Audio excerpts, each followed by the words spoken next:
Tout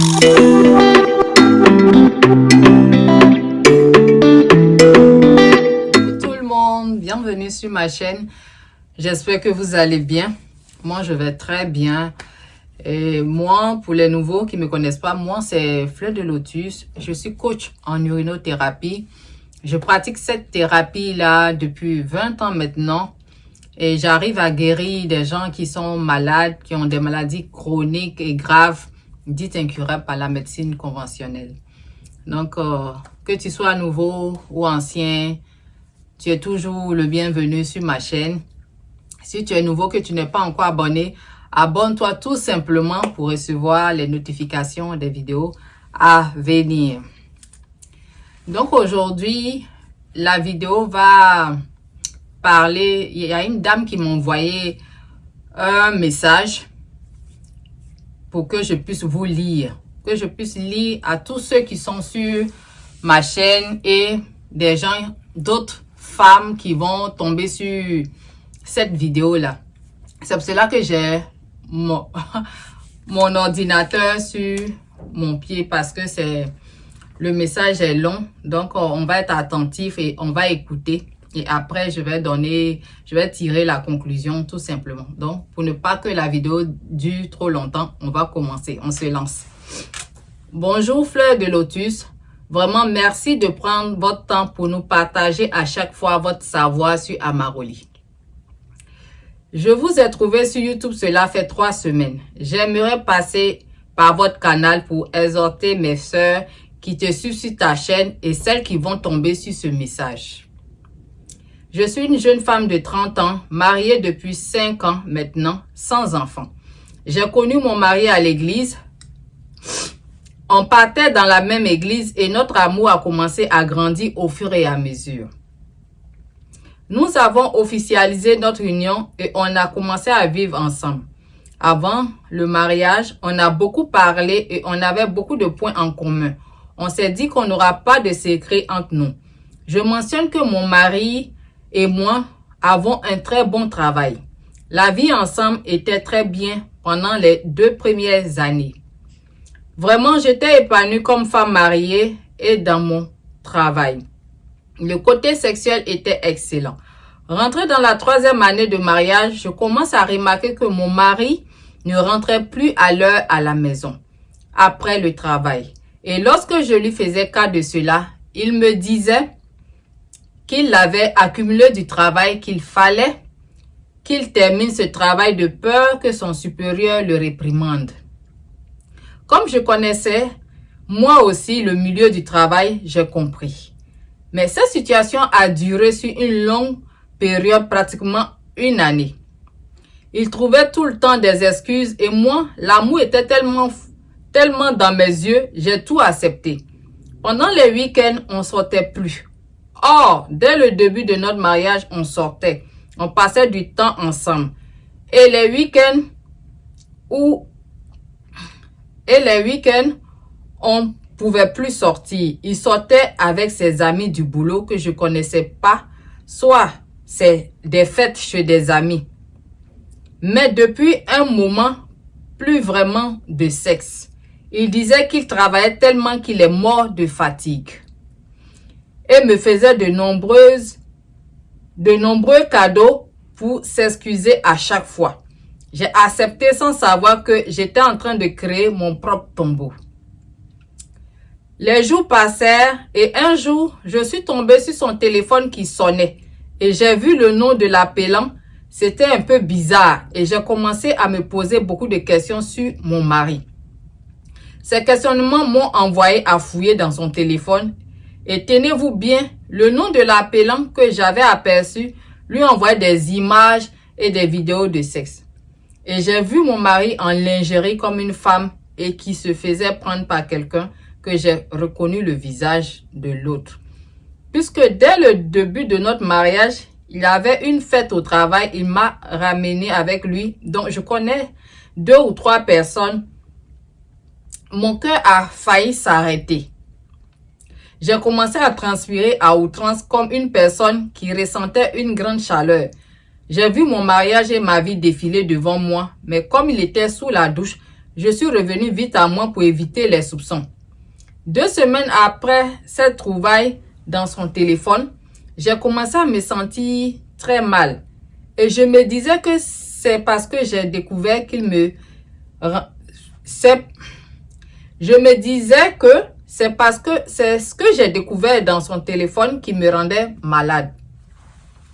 Ma santé a commencé à prendre un coup. Je prenais des comprimés, mais ma santé ne se stabilisait pas. Vraiment, donc je l'ai informé de ma santé. Tous les deux, on pensait que j'étais enceinte puisque je n'avais pas encore eu mes règles. J'ai continué à prendre mes calmants. À un moment donné, je ne dormais plus les nuits. J'ai commencé à me gratter tellement que ma peau et mon sommeil ont pris vraiment un grand coup. Mon époux me demanda alors d'aller voir un médecin pour voir qu'est-ce qui ne va pas vraiment, puisqu'on avait fait un test de grossesse qui était négatif. Je vais voir mon médecin traitant et je lui explique ma souffrance depuis un moment. Donc, il décide de me faire un bilan de santé pour voir qu'est-ce qui ne va pas. 3 jours après, mon médecin m'appelle. Il veut me voir pour voir les résultats ensemble. J'avais tellement peur. Je suis allée chez le médecin à ma pause. Le résultat tombe. Je suis séropositive et la nouvelle m'a fait un choc. Je me suis évanouie. Une fois à la maison, j'ai eu le courage de le confronter sur tout ce que j'ai vu dans son téléphone et du VIH. Et monsieur lui-même m'annonce qu'il est malade également depuis 6 ans. Et il prenait les ARV et le médecin lui a dit qu'il est indétectable, donc il ne comprend pas pourquoi j'ai contracté la maladie. Et il s'est dit qu'il allait prier pour trouver la guérison. Et il avait la foi en Dieu, donc c'est la raison pour laquelle il ne m'a pas dit. J'étais vraiment choquée, il m'a menti depuis le début, étant même chrétien. Je suis tombée des nues. J'ai ramassé mes bagages et j'ai demandé le divorce.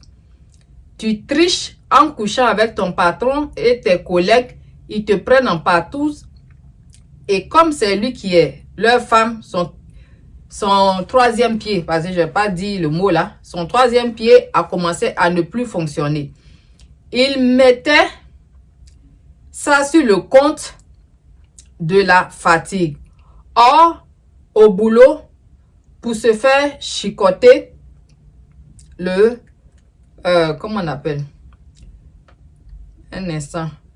Se faire chicoter le derrière et on se frapponnait plus parce que le troisième pied avait pris un coup puisqu'il ne pouvait plus se lever. Le divorce a été prononcé et j'ai trouvé Fleur de Lotus pour m'accompagner à vaincre cette maladie. Je m'excuse de la longueur de mon message, mais je voulais vous raconter mon histoire. Peut-être ça peut aider beaucoup d'entre vous. Merci à tous et surtout merci à cette grande dame qui nous a démontré que cette maladie peut être guérie. Donc, voilà le message que cette dame-là m'a envoyé. Quand j'ai parlé avec cette femme, elle, comme elle a dit dans son message, elle a trouvé ma chaîne depuis 3 semaines. Elle regarde pour se remonter le moral. Et comme je vous dis souvent, cette maladie-là, tu peux être à la maison, tu ne fais pas des choses bizarres pour pouvoir tomber dessus. Mais cette maladie-là va te trouver à la maison. Pourquoi? Parce que tu es marié à un homme qui est infidèle et qui a bousillé ta vie en venant te donner cette maladie. La dernière fois, j'ai fait une vidéo où j'ai parlé de l'infidélité. Et lorsqu'un homme est infidèle, bien sûr que ce n'est pas tous les hommes qui sont infidèles, mais la plupart sont infidèles.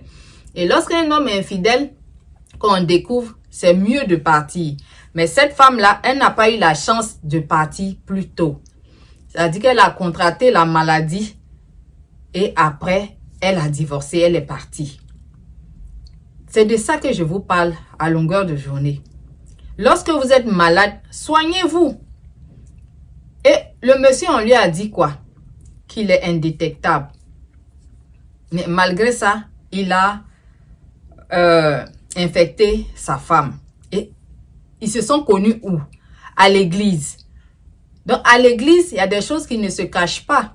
Si tu es malade, dis la vérité à l'autre personne. Si elle veut, elle te prend. Si elle veut pas, elle te prend pas. C'est tout. Mais cacher et dire que non, j'étais en train de prier et moi je me suis dit que Dieu va me guérir totalement. C'est une maladie. Peut-être qu'il y a des gens que Dieu guérit comme ça du VIH, mais c'est pas tout le monde. Cherchez à vous soigner plutôt qu'à vouloir prier et puis contaminer quelqu'un d'autre. Là, si cette femme-là, elle n'a pas fait ses recherches sur les réseaux, elle n'a pas croisé mon chemin, comment est-ce qu'elle allait faire? Elle allait se dire quoi? Elle allait dans une dépression pas possible. Elle allait se dire que sa vie est finie.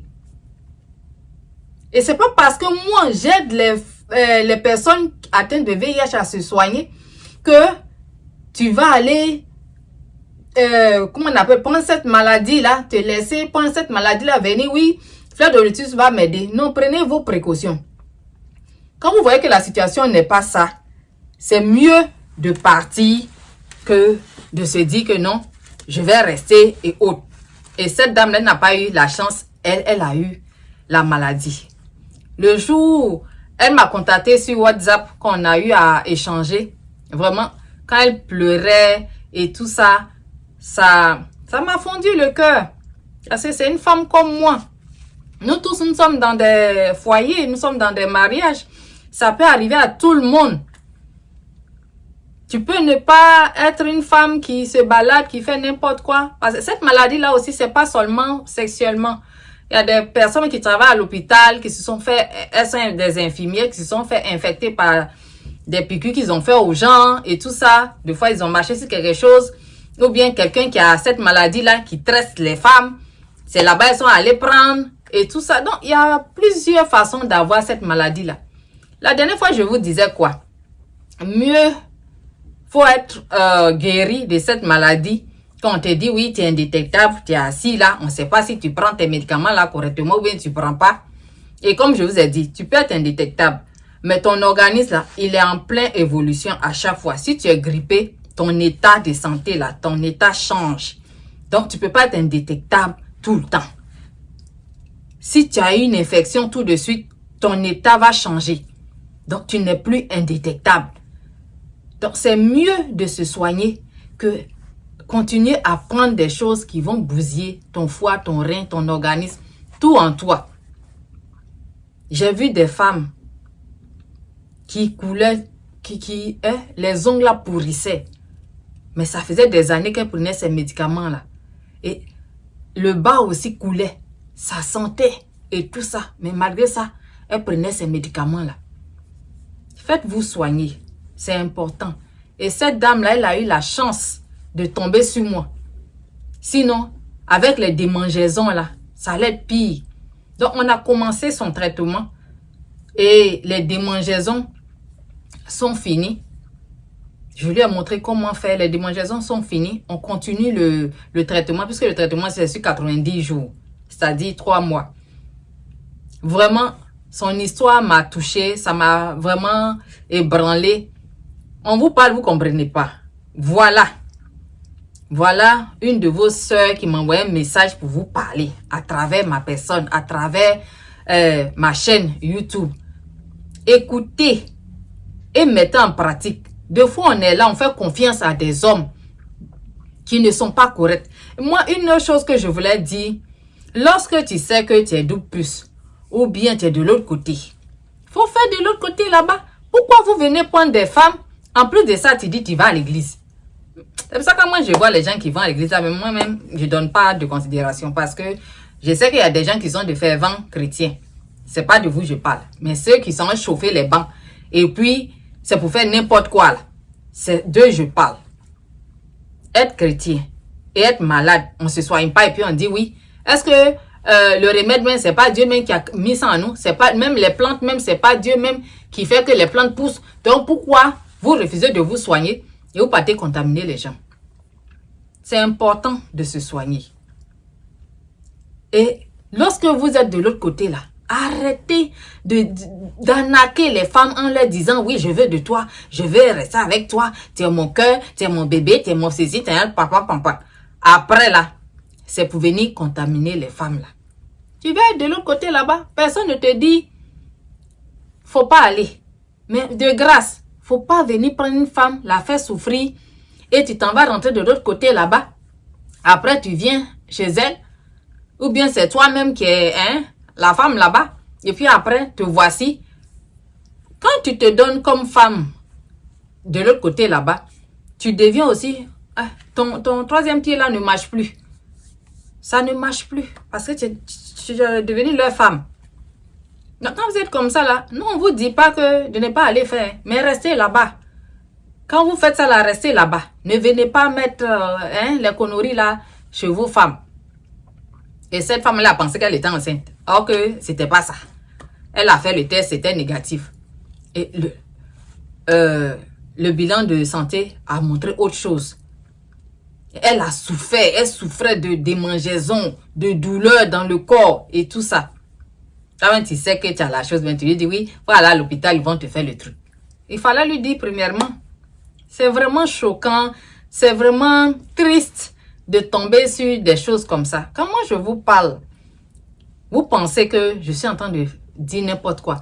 Il y a plein de femmes dans mon inbox, dans mon WhatsApp, qui vivent le même problème que cette femme-là.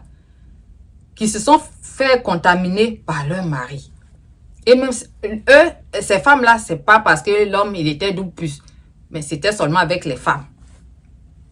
Si vous ne pouvez pas rester tranquille, restez dans votre coin. Ne venez pas prendre l'enfant des gens et puis contaminer la personne. Peut-être que la personne même là, oui, je soigne les gens. Si la personne n'a pas l'argent pour payer le suivi, la personne fait comment? Si la personne aussi ne peut pas faire le traitement, la personne fait comment? C'est-à-dire que quelque part, la personne s'est dit que c'est fini pour moi. C'est fini pour moi. Et j'aimerais vous dire, toutes celles qui ont des problèmes de santé, qui ont des problèmes dans leur vie, qui veulent passer par mon canal pour faire écouter ça aux gens, à mes abonnés et à tout ce monde qui va tomber sur mes vidéos, vous êtes les bienvenus. Voilà mon mail en bas là, qui va se négliger, @gmail.com. Vous pouvez m'écrire là-bas, comme cette femme-là m'a écrit, pour m'envoyer vos messages. Je peux les lire pour sensibiliser les autres, c'est important. Sensibiliser les autres, c'est important. Donc, c'est cette vidéo-là que je voulais faire avec vous. Vous lire ce message de notre soeur qui a été contaminée, qui a fait confiance à un homme, or que l'homme, il était infidèle. Il était d'où plus, il partait de l'autre côté là-bas, il venait aussi avec elle jusqu'à ce que son troisième pied même meure. Et elle a contracté la maladie. Elle a voulu que je vous partage son histoire. Donc, c'était son histoire.